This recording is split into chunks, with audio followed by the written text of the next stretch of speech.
Have you been experiencing internal financial struggles triggered by economic concerns? Are you feeling capped at your current income level and can't seem to realize your financial potential? Energy healer Jean Border has created an emotional freedom technique, or EFT, tapping protocol to help calm the inner voice that keeps you stressed. Claim your free copy at jeanborder.com/vow and say goodbye to those financial blockages. Welcome to another episode of the Focused Practical Dreamer's Journey podcast, Energy Work to Better Your Business, hosted by energy healer Jean Border. It's not just about dreaming, it's about making those dreams a practical reality. Subscribe to us via your favorite network by visiting our website at www.focusedpracticaldreamer.com. Now, get ready. Your journey to success starts here. Hello, everyone. It's your host, Jean Border, with another great episode of the Focused Practical Dreamer's Journey podcast. I have a really cool guest here with me. But before I get to that, I want to remind my listeners that for those of you who are experiencing a little bit of internal tension about the economic situation going on right now for you, if you look down in the links below, I've got a little EFT protocol for you, just a few rounds of tapping to help calm down your nervous system so that when you're dealing with money issues, you can do it from a calm place instead of a tense place. Just jeanborder.com/vow, VOW. It's there. Use it if you need it. And now on to my really cool guest. Hi, Amber. How are you? Coming all the way from Australia. G'day, mate, all the way from Australia here this morning. I love that you've just shared a tapping protocol. Tapping has been a huge part of my healing journey, and I love that you're linking it back with money mindset. I went on a huge overcoming all my money mindset beliefs, and tapping was a major part of helping me overcome that. So I love that you're sharing that with your audience. It's so easy. It doesn't seem like it should work, because it's so easy, but the science is there to back it up. All kinds of studies they're doing now with the MRI imaging of the brain, all that stuff. Really cool. Yep, I love it. So introduce yourself. Tell our listeners. You're such an amazing person. I mean, you're all over social media. I mean, just your website is fantastic. Talk to our listeners a little bit. Tell us about what you do, what you're passionate about. Oh, thank you, Jean. I'm passionate about helping people start their online business, whether that's a side hustle or a main gig, but giving them some sort of purpose or interest that's going to sustain them if in cases of things like the pandemic or anything else happens externally. I am very passionate about us all owning something that we own that no one else can shut down. Because so many people had their world crash. Right? It was incredible. And people are still recovering from that, whether that's they had a business shut down or if they had a whole lot of personal things go on. I mean, I personally had a lot of personal family issues, and I keep saying, oh, that was just COVID. It was just last year. No, that was 4 years ago. And I'm still, kind of bringing myself back from that. So I feel like the psychological impact of COVID is something that we haven't even realized where that's going to lead us over the next decade or two. Unfortunately, I think that the medical profession in particular is becoming greatly aware of it. They're building more mental health centers now because the effect this had on the kids, not to mention the adults, in their formative years where they're learning how to interact with people and we isolate them and they forget how to interact with their family, much less with their friends. So they're now relearning the skills that they should have learned, like you said, 4 years ago. Right? Well, I was so passionate during that time. I'd been teaching online for about 5 years up until then. And then I realized that people needed something that they could buy really quickly, access very easily, and get through in order to create their online business. And that's why I wrote my book. I actually wrote this during COVID, which is the Bible for starting your online business, because I was seeing all these people having their world shut down and having their businesses closed or just being stuck at home with no purpose and no reason to leave the house. And I was like, I can help these people, which is where, that's the beauty of where what I like to say that was the outcome of the COVID and the lockdowns is that I wrote an incredible life-changing book. And now I'm very passionate about making sure everyone has something that they can rely on that they own. And sometimes that requires a mindset shift. Because if you've just been an employee all your life, and now you realize, oh, I need to be responsible for my own way of creating income. And that can create some inner stress, right? So having some steps to follow and some guide to lead you is key, really. We actually start the book with mindset. So D is where we define a millionaire's mindset. And I realized it was so important because I was teaching so many women and they had the skills and they had the knowledge, but they were just never going to be able to put themselves out there. And I realized that as women, we naturally have a lot of blocks around being seen and being heard. So therefore, we don't like doing things like podcasting, like what you're doing right now, Jean. We don't like having our face on camera. So there was a lot of things that I realized in teaching that women had to overcome in order to be able to do something like this. And even what you said there, the mindset of going, well, I show up and I get paid versus the mindset of I create my own wealth and someone is going to pay me for my knowledge and not my time, which is such a shift because you're now completely scalable. What if someone wants to pay you $10,000 for an hour of your time? Are you okay with that? Or subconsciously, do you have a program running that says, you haven't worked hard enough for that 1 hour, therefore, you don't deserve that money. And this is a huge mindset shift that entrepreneurs have to go through if they're stepping out of that typical employee mindset. And that's so important to get a handle on because so many people have these programs running behind the scenes that they're not even aware of. Things they've heard in the past like, oh, rich people are greedy.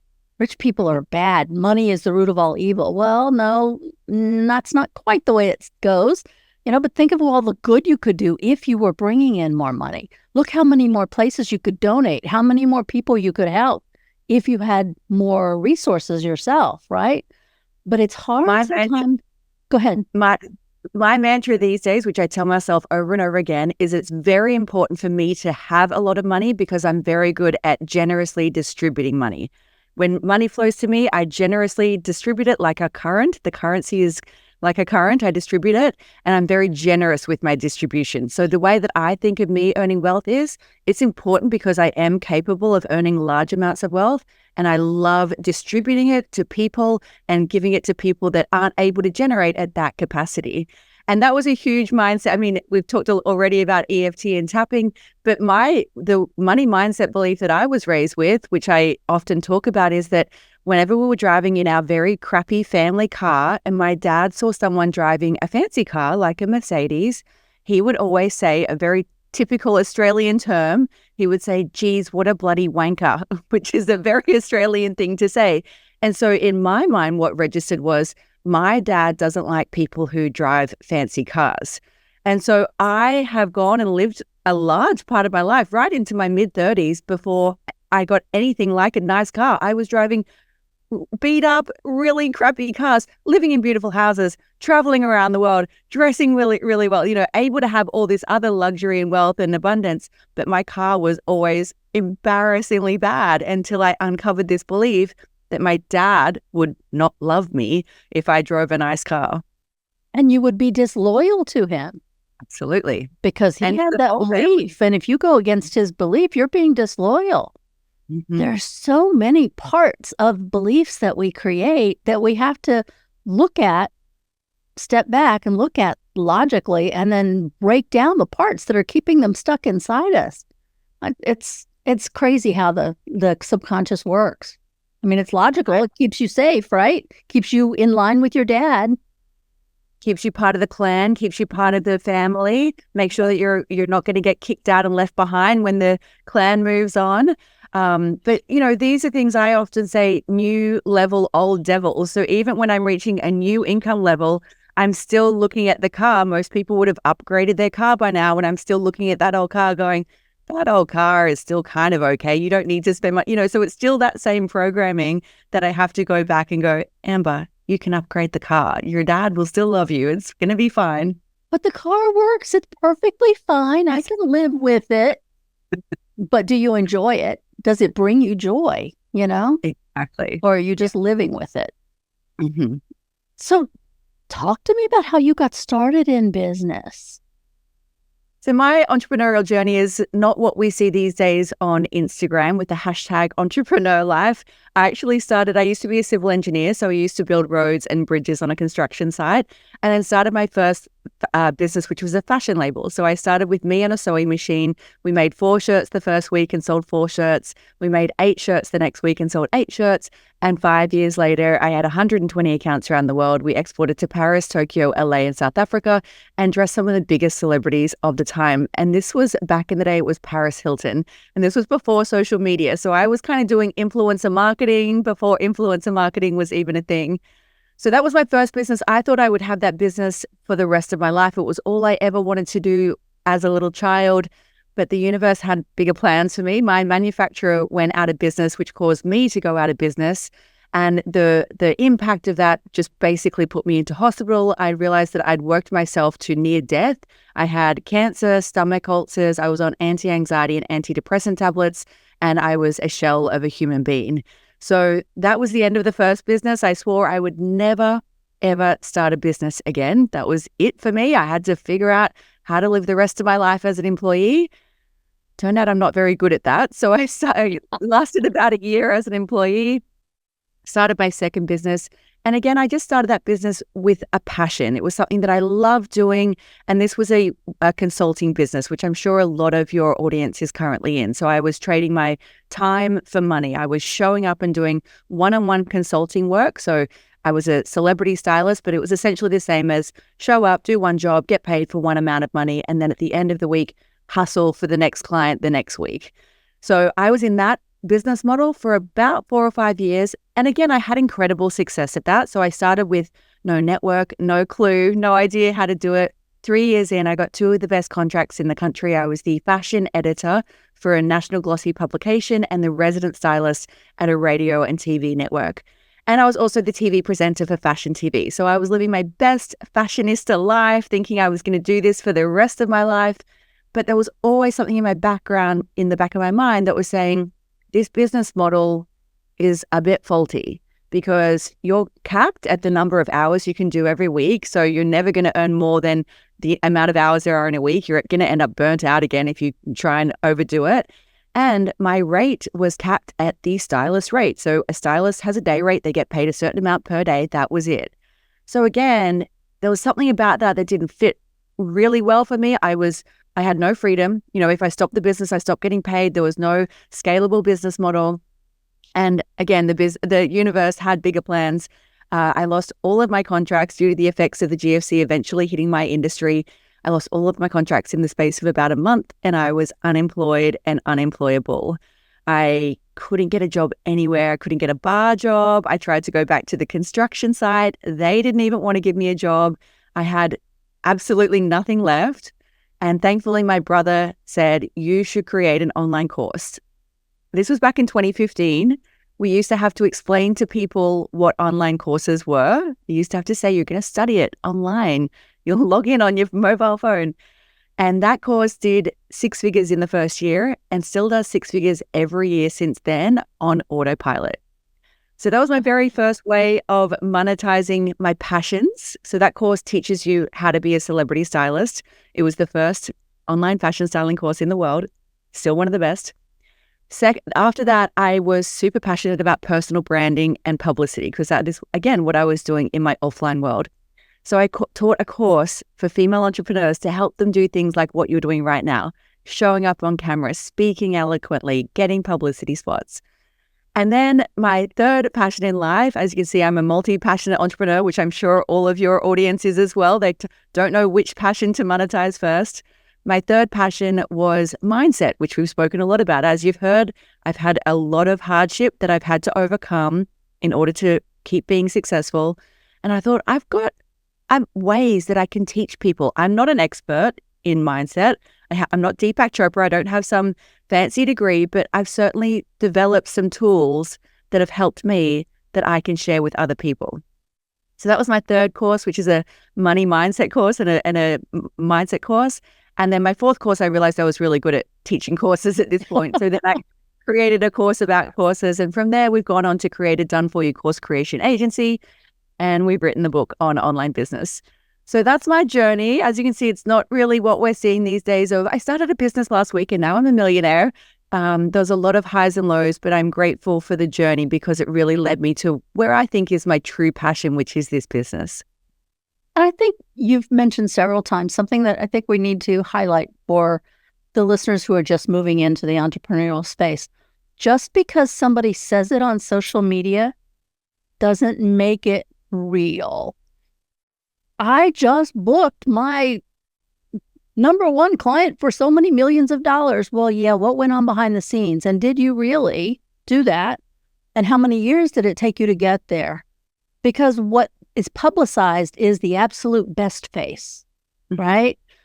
They don't tell you, yeah, I spent $250,000 to get $1 million client, right? Yes. That's just like, oh, yeah, I just jumped right in and look what I did, Me, wonderful me is great, but only if there's true substance behind it. And it's sometimes hard to figure out which person to follow. Such an important point, Jean, because we're all judging ourselves based on what we're seeing on everyone else's best reel on their social media and realizing like, I do it this as well. Oh my God, I'm not making as much money as her. Oh, she's doing better than me. But what we're seeing, as you've just pointed out, is often a smoke and mirrors, especially in the online coaching industry. I follow a few online coaches, and when you start following them for a while, you can see everything not quite adding up. So there was one that I was following recently who said, I'm a millionaire. And then in one of the other posts, she said, my business has made $1 million. And I said, okay, but you've been in business for 3 years. So you've made $300,000 a year for 3 years. You're not a millionaire. But, these are the things that we're looking at going, I'm a millionaire. Are you really? And then, this same coach said, I'm living in a $3 million house. Yes, but you're renting it. So, so let's just be a bit more realistic when we're looking at people. And sure, that's great. If you want to talk about that in your life on social media, then no harm, no judgment. But I think it's up to our responsibility as the audience to take it with a grain of salt and a bit of discernment and to not have that impact how we feel about ourselves. So if you're seeing someone like that and you're being triggered by them, go, oh, great, good for you. If you feel like unfollowing them, unfollow them by all means. Don't have anyone in your audience that's triggering you. And just remember that there's, as you said, it's probably taken them 3 years to land the $1 million client. So in 3 years' time, maybe that's what you're going to be capable of as well. Time is a very fluid thing also, because sometimes we expect things to happen immediately. I think it's Tony Robbins who says you can do so much more in a 10-year period than you can immediately. But we get so focused on right now. It has to be right now. Well, no, you've got to take a lot of steps to get to there. But when you look back 10 years from now, you're going to say, oh my gosh, look what I did. Right? I don't think you can underestimate the compounding effects of time in business. And a lot of the most successful entrepreneurs that we all follow have been doing the one thing for 10 years, 50 years, 60 years. Like Warren Buffett has been investing for 60 years. He made the majority of his money in the last decade. Marie Forleo in my industry, online coaching, she's been selling one offer for 10 years. So imagine if we all just focused one offer, one funnel, one launch, one thing for 10 years, we would all be that successful, or at least more successful probably than we are now. Because let's face it, we all have shiny object syndrome. That's the exactly. That's what I was going to say. An entrepreneur. But yes, I don't think we can underestimate the compounding effects of time. Yeah, it's so easy to be pulled by something. It's shiny object syndrome. Also, I just need one more certificate. I just need one more certification. I just need one more validation that I'm really good enough to start my business or to be a coach or to be a trader or to be whatever it is, right? So the self-judgment and the self-criticism and comparing self to someone else who's in a different situation, who's had a different background, who's had different experiences, who's had a different support system. I think the permission piece, what you said there, is so important, especially as women. We're all waiting for someone else to give us permission to do the thing. And I love what you've mentioned there about getting that one more certification. I can't tell you the number of people that said, oh, well, I can't put a course out about XYZ because I don't have a degree in that. well, I don't have a degree in any of the courses that I put a course out under. I do not have a mindset degree. I do not have a qualification in personal branding. I don't even have a qualification in celebrity styling, but I put courses out under these. The courses have helped thousands, tens of thousands of people all over the world, and they've helped me live a life of true freedom. So I think the permission piece is something that we need to work on internally and work on giving ourselves permission to do the thing without needing that one extra qualification. And sometimes I'm an energy healer, right? Energy worker / coach, whatever you want to call me, right? Sometimes I have to specifically tell my clients, I give you permission to tell them no. Yes. Oh, but I can't. Yeah, you can. You can tell them no. You can just say no. And it's like it creates almost trauma in the system, right? Because we want to please, we want to be perfect for everyone. Well, you can't. But with like the course situation, there's always someone who's one step below you in knowledge, in experience. So there's always someone that's looking for your expertise, not the top person, because they're not ready for that. You just need to find the one person that's just one step below you in knowledge or experience, whatever it is. So I like to use the surfing analogy. So because I live in Queensland, I go surfing all the time up here. If you are a beginner surfer, you're going to hire the guy that's standing near the shore who's going to take out a bunch of people on these giant boards, and you're going to go out in knee-deep water, and he's going to try and push you off, and hopefully you'll get up. That's your starter surfer with your surfing instructor.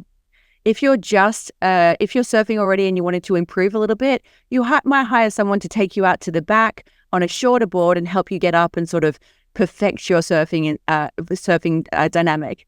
And if you wanted to go pro, you're going to hire a performance trainer who's going to help you with your health and fitness and performance. And if you look at the 3 different coaches, there are 3 different levels of coaches, 3 different levels of surfers.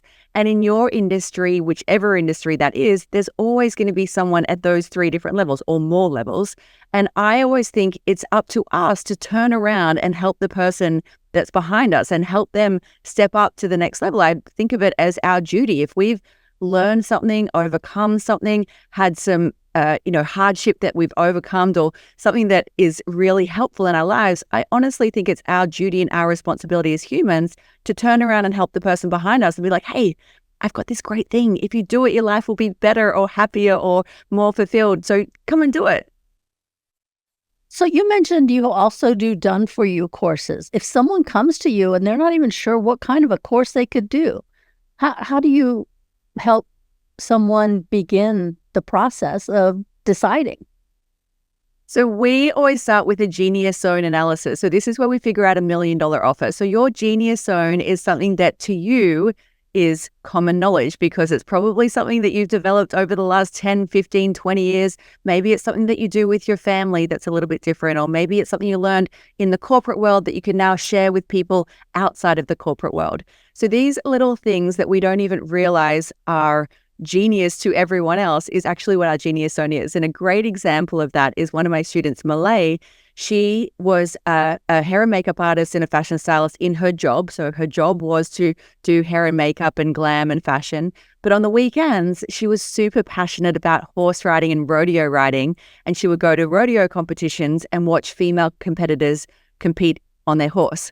So she created an online course that helps female rodeo riders match their hair and makeup and fashion to their horse color. So that when they're cool. Isn't that fantastic? That's cool. Isn't it? So this is what a genius zone is. And the more niche that you can be with marrying a few of your expertise, then that is going to be a more successful course moving forward. Because if you think about who's going to buy Malay's course, every single female rodeo rider, that's who's going to buy that, right?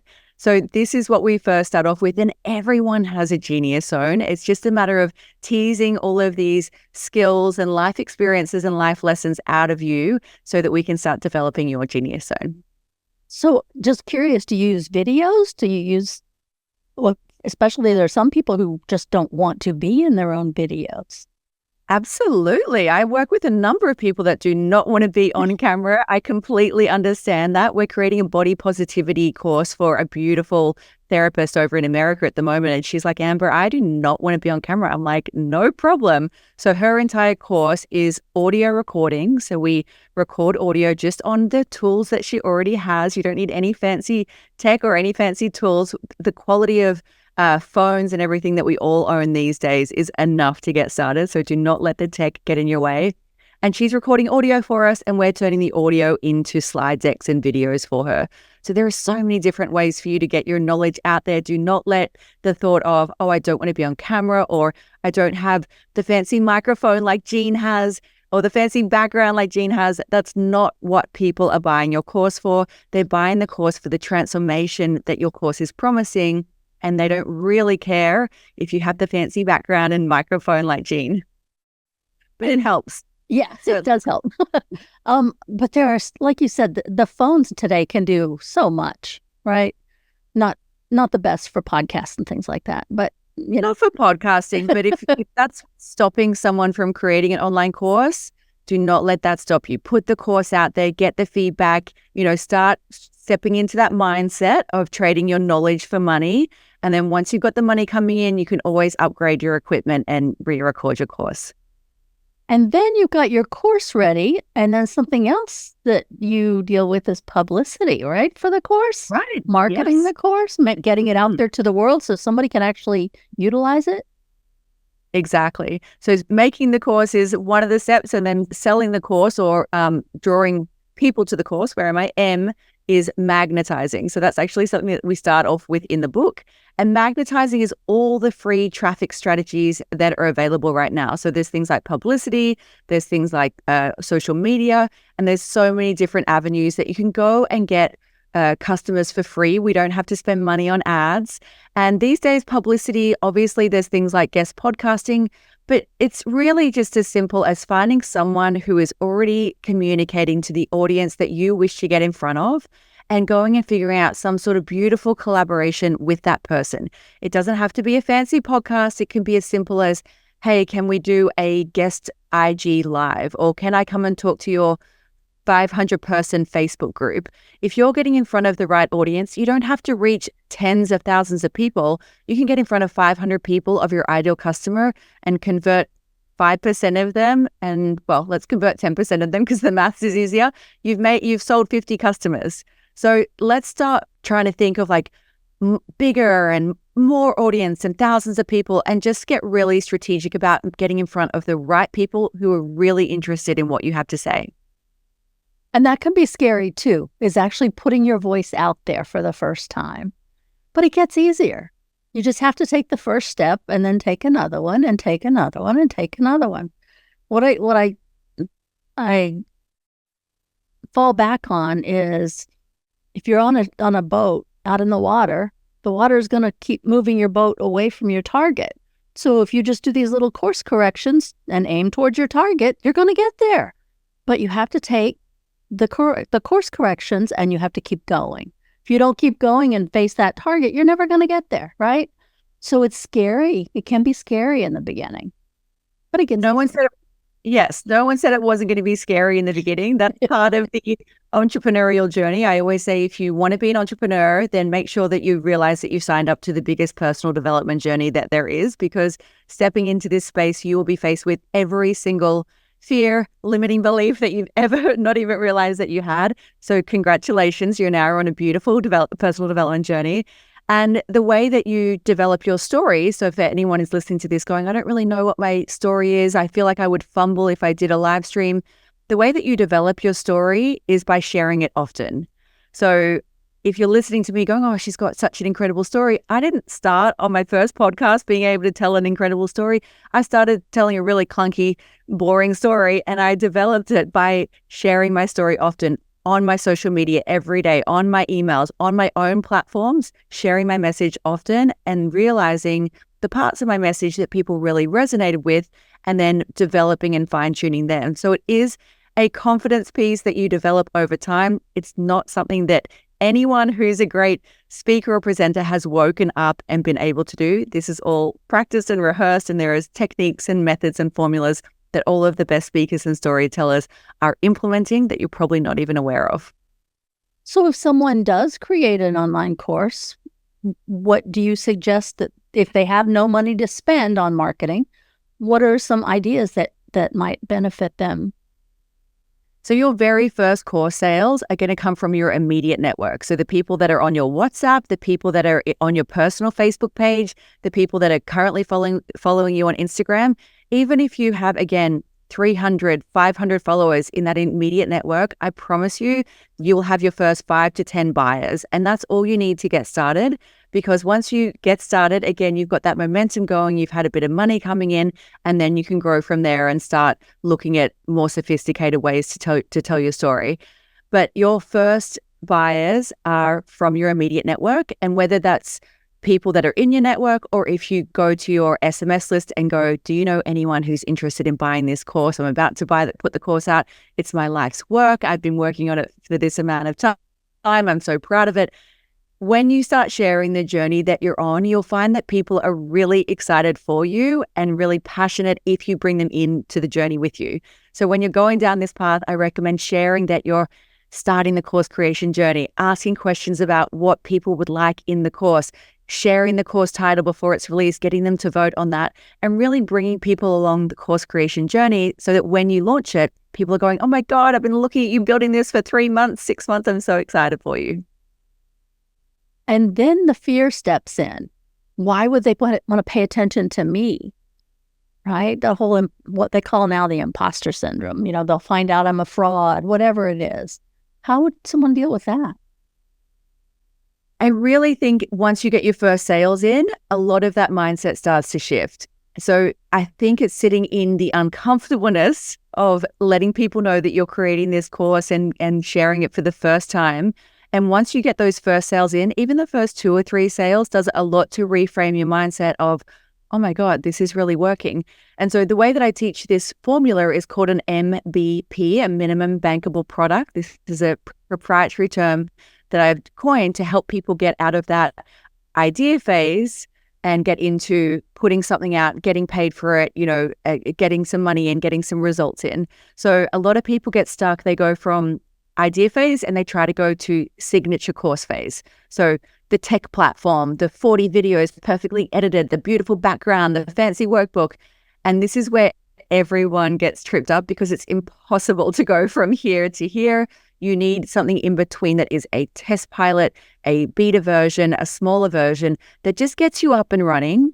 You teach the content live, and in teaching it live, you start getting feedback. So that feedback not only helps you improve the course content, so then you're already becoming confident that you're teaching something that is going to get the results, but you're also going to watch people have the transformation in real time, and they will give you feedback on those live calls and go, oh my God, this has changed my life. Wow, this is exactly what I've been looking for. I didn't know that you could do this in one call. And so this is going to help you with that fear of, I don't know if this is going to work.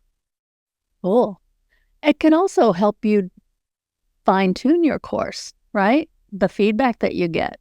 So maybe the next time you offer that live training, you focus on different parts of it, or you leave out other parts of it based on the feedback.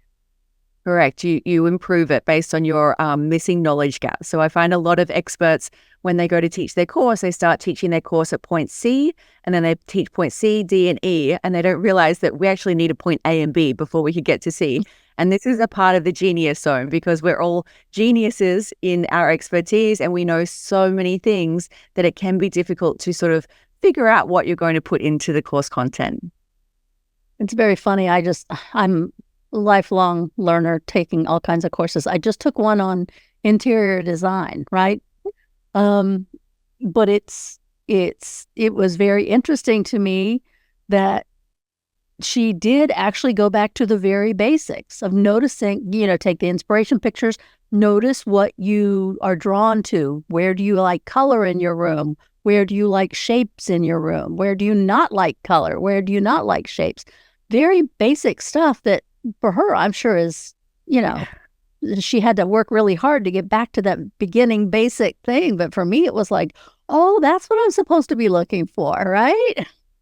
Revolutionaries, blowing your mind hearing about this stuff. Yeah. But it's called like designer genius zone or something. That's what brought it to mind, is that I just took this class and I'm still taking it. But it's very interesting what you can learn online. Yes. Well, I mean, 10 years ago when I was starting either of my businesses, this wasn't available. Like, I remember when I was a fashion stylist, I tried to hire mentors and the mentors said, no, I'm not going to hire you because you're competition. And nowadays you can learn anything you want, whether it's going to improve your business, your personal life, your interior design life, and you can download someone's entire life's work for a couple of $100, a couple of $1,000. Like, to think about, in particular, my mindset course, what I had to overcome to learn those mindset tools, and now you can download that for a couple of $100. You know, that to me blows my mind. That interior design course, she's probably spent years fine-tuning all of that. You paid, I'm not sure how much, but I'm sure it wasn't a huge amount of money, and you just condensed all of that life knowledge. So for me as well, being a lifelong learner, I just think I'm going to supercharge my learning by just going and paying people to learn everything that they've taken a lifetime to learn. And if you go to the right people, it's like me with this design class. I mean, it was just like, well, that's what that is, you know? Well, of course it is. So to her, it was just like normal business. To me, it was like, really? You know, like very eye-opening. So that's the beauty, I think, and the power of this stuff. There's always someone with just a little bit or a lot less knowledge than you have. But it's also important to break it down into steps that are basic enough that people can grasp the concept and not always be lost. There are some people who just want you to think that you'll never get to their level of learning, and they speak that way and they teach that way. And it's like, yeah, no, sorry. That's old school, you know. It doesn't fit today's model of online learning, where I need an A, I need a B, and I need a C. I need 3 steps. And then within those steps, you can have another, few steps, but I want the basics. Mm-hmm. This is where I need to start. This is where I'm going to be in the middle, and this is how it's going to end up. Now we can break all those out into more levels. So that's interesting what you've said there. And anyone who's listening to this going, yeah, but I'm really not an expert in my thing and I don't have the degree or the qualifications. There are people like Jean in your industry that are going, hey, I just need the basics to get me started before I move on to all the other things. So if you are listening to this, your takeaway here is turn around and help the Jeans in your industry with the knowledge that you have. Yeah, exactly. Because yes, there are some things that I'm really, really, really good at. And there's other things that I wasn't interested in before, but now I am. And so those things are brand new to me. So any knowledge that you have, I may be ready to soak up if you make it available. Exactly. And that's our responsibility, right? It's our responsibility to actually show up and make it available to the people out there that are desperate for our knowledge. Cool. So talk to me about your book. You've mentioned a couple of things that are in it. Yeah, talk to me about how that works. So the book was, as I mentioned, written during COVID because of the fact that I realized that people needed something super accessible. They weren't wanting to pay thousands of dollars for a course. They just wanted to get something very quick and easy that they can get started in online business. So that's the handbook for that. We start with mindset. We talk about personal branding and publicity. We build our online course. So this is where we create our estate content. So in the offline world, we are told that we need to invest in real estate. In the online world, we build our own real estate, and it often has a higher ROI than our offline investments. A, we automate our business so that we can start getting more of our time back. I'm really big with automation.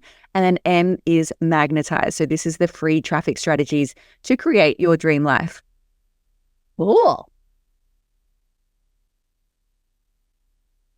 What have you found people know but don't know that they know? They want to teach something, but they don't have a clue what to teach.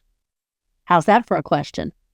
Yeah. I feel like everyone kind of knows something that they're good at, but they just don't know that it's a thing that they're good at. So oftentimes they've just taken it for granted and thought, no, I'm not good at this thing. It's just something that I do every single day. So mostly that's how people feel about their genius zone. They don't even realize that someone else might benefit from the knowledge that they have. But if you're sitting here thinking, no, I really don't have anything, I do recommend going and asking your 3 to 5 closest friends, family members, what they would see as your genius zone. What would they come to you for questions? What would they come to you for advice or support around? And that's a great tool to help you really get confidence and clarity around, oh, wow, I asked 5 of my closest friends and they all said the exact same thing. Okay, maybe I am pretty good at this thing. Give me some examples. Of genius zone? Yeah, moms could be good at what? Organization?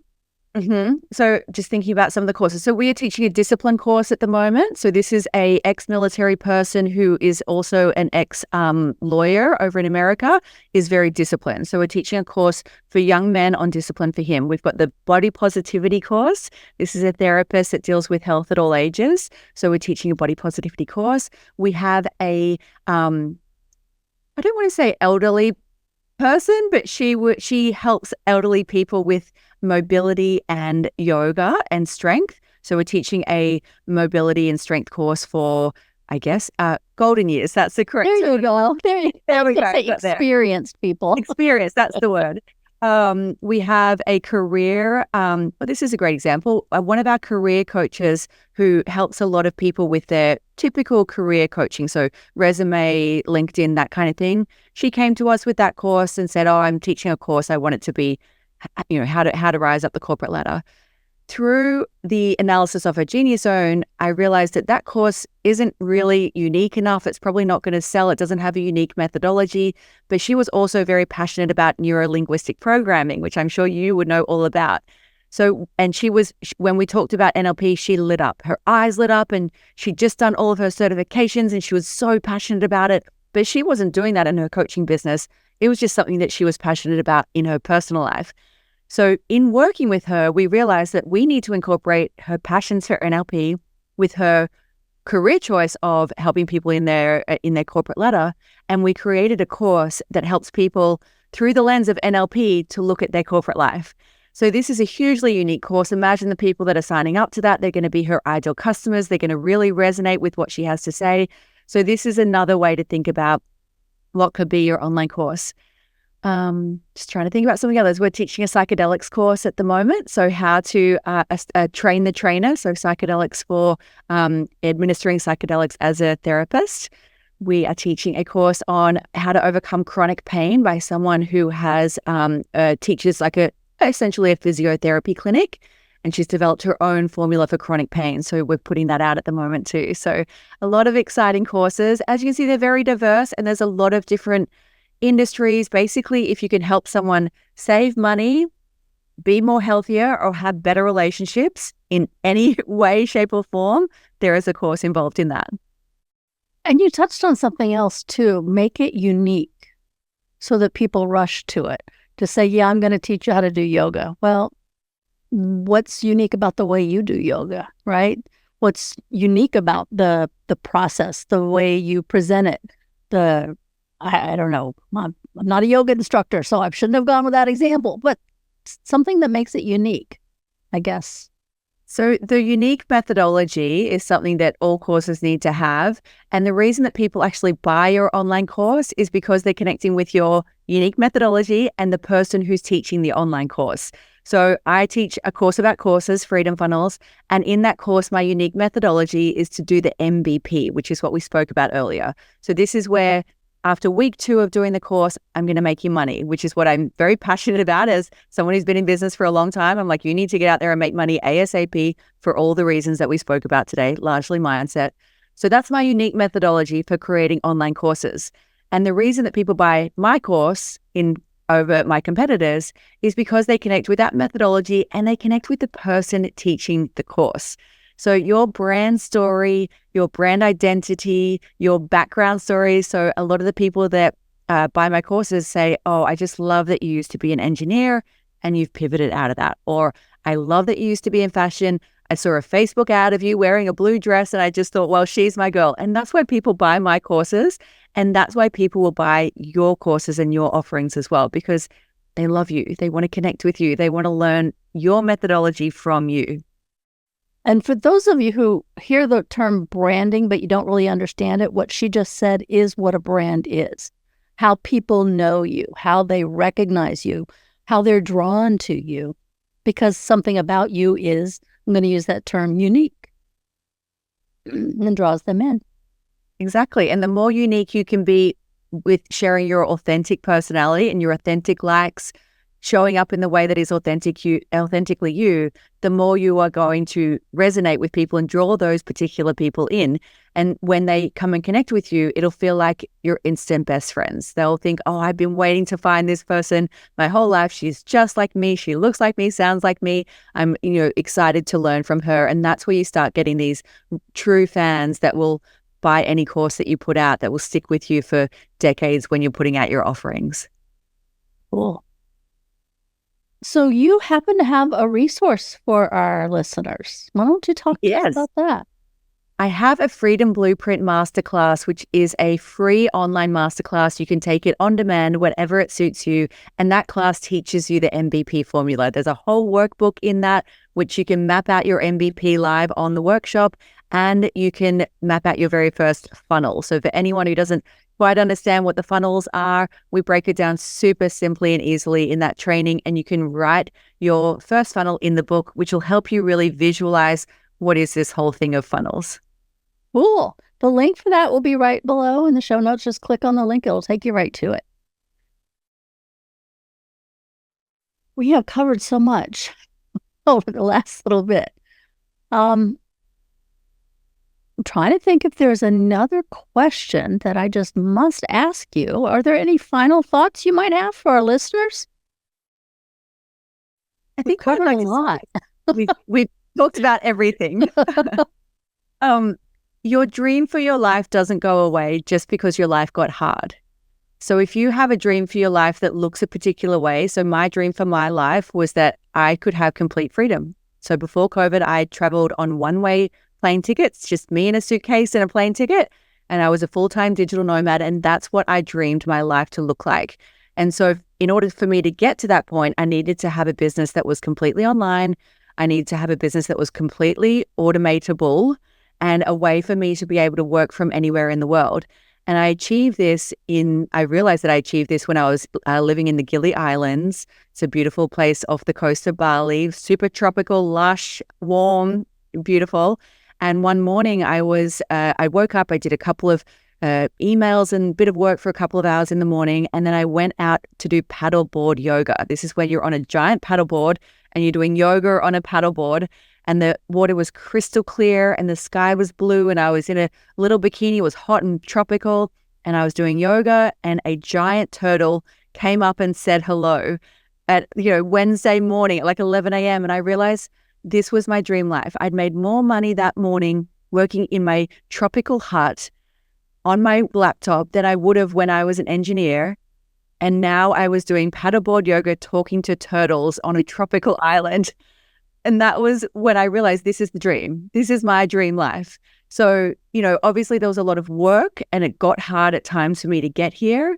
But I was very clear on what I wanted my life to look like. And that was what I wanted my life to look like. And I stuck to that dream and I made sure that every decision that I made led me closer towards my particular version of my dream life. And that goes along with exactly what I keep repeating. Become aware of what you want and what you don't want. Focus on what you do want and take strategic action to get you there, keeping that target in front of you all the time. And yes, it may take time or it may come really fast. But if you keep working towards that, it'll show up by magic. It's magic. Exactly. But getting clear on what your dream life looks like, because most of my friends would think that my dream life isn't what they wanted. Most of my friends have got mortgages and houses and babies and families. And I'm like, I'm on a one-way ticket. See you guys. So getting clarity around what does your dream life actually look like and what will actually make you happy, and making sure that you're heading in your direction, not looking at someone else's life and trying to copy them. And being okay with being different sometimes. We're all different. You just don't see it because you're not looking for the differences maybe. But we're all unique. And keep coming back to that word. It seems to be the word of the day. but we're all unique, and it's okay to be your own true self. It's okay to like what somebody else doesn't like. It's okay to work towards something that someone else may not be interested in. Just find out what it is that you're passionate about and go for that. Mm-hmm. And I think that's going to be it for today. I want to thank you so much for coming. Thanks so much for having me. What a beautiful conversation. Thank you. I think so too. I get to interact. I never wanted a podcast. It was never in my head until one day it just, okay, I'll do a podcast. And I get to meet so many interesting people that I would not have been able to interact with otherwise. And you're one of them. So thank you very much. It's my absolute pleasure to be here. I hope I gave some wisdom to the practical dreamers out there. Exactly. And all the information, just click on the link in the show notes. All the links are available for you. And we will have another episode coming up soon. But thank you so much for listening and tuning in on this one with my conversation with Amber. I appreciate you so much. And to the listeners, thank you for tuning in. This is your host, Jean Border, with the Focused Practical Dreamers Journey podcast. Until next time. We trust you enjoyed this episode of the Focused Practical Dreamers Journey podcast. Energy work to better your business. Hosted by energy healer Jean Border. Remember to visit our website at www.focusedpracticaldreamer.com and enjoy even more great episodes like this one. Again, while you're here, subscribe to us via your favorite network. We look forward to seeing you next time on the Focused Practical Dreamers Journey.